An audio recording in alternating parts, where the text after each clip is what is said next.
I've been, as I said, I've been my 8th term, so I've done a lot of town hall meetings, a lot of Rotary Club presentations, the S9 Club participation as well. But the last 8 years, I've been doing them in the majority.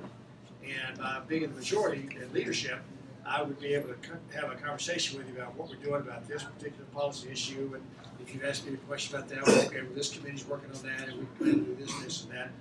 But being in the minority now, I don't have any of those advantages, and this probably will shock you, but Speaker Pelosi does not share her innermost secrets with me, nor does she share her outermost secrets with me, or any of my Republican colleagues. So we're really pretty much just reactive to whatever the Democrats decide that they want to do with respect to particular public policy areas.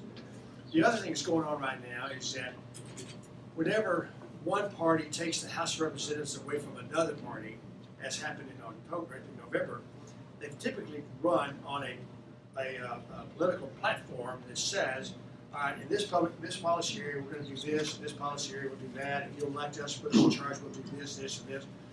And they spend all summer, spring, summer, fall, pounding that away, making those campaign commitments that that's supposed to do. And if the voters honor us with taking charge, we do it. Well, that didn't happen this time. The Dems really didn't run on any kind of a legislative agenda per se. And so as a result, when we started the new Congress in January, there really wasn't a roadmap of kind of where we're going to go on. And to be fair, the government was shut down the month of January, so that kept them from being able to do much as well. So, at any rate, that first 100 days is typically, in a new Congress, is typically seen as a honeymoon period, where whatever those promises were you made in November, that's when you have the best shot at getting that done, because the public is behind you. That's what they voted for you to do, and so you've got that momentum going, and you spend that first 100 days getting at it.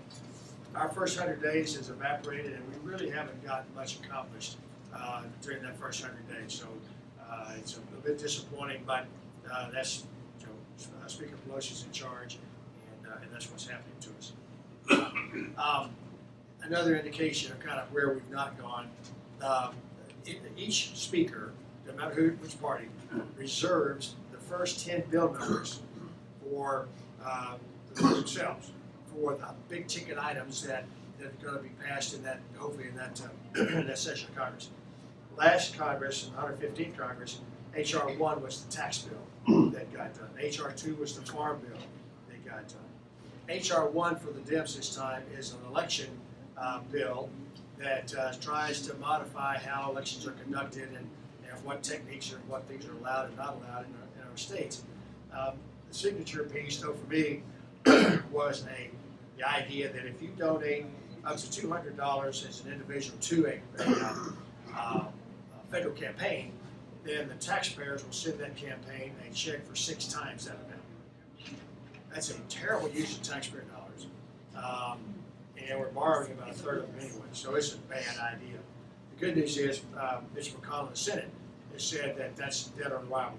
They will not consider that election reform bill at all because of all the flaws that are in it. That's their signature piece so far. Hopefully, we get back off the Easter break, then we'll be able to move something.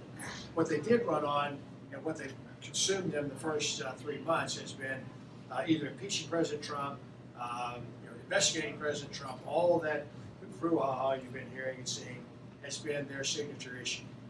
They've been waiting the Mueller report, anxiously anticipating what it might or might not have done. They had some thoughts of what it would do. Turned out it didn't do what they thought it would, and now they had a conference call Monday night to decide kind of what the next steps are. They have a relatively sizable group of folks who are just driven to impeach President Trump, led by Maxine Waters and our own Al Green from Houston and some others. Then they have the rest of them who understand that that's probably not a winning argument for them on the presidential side in 2020.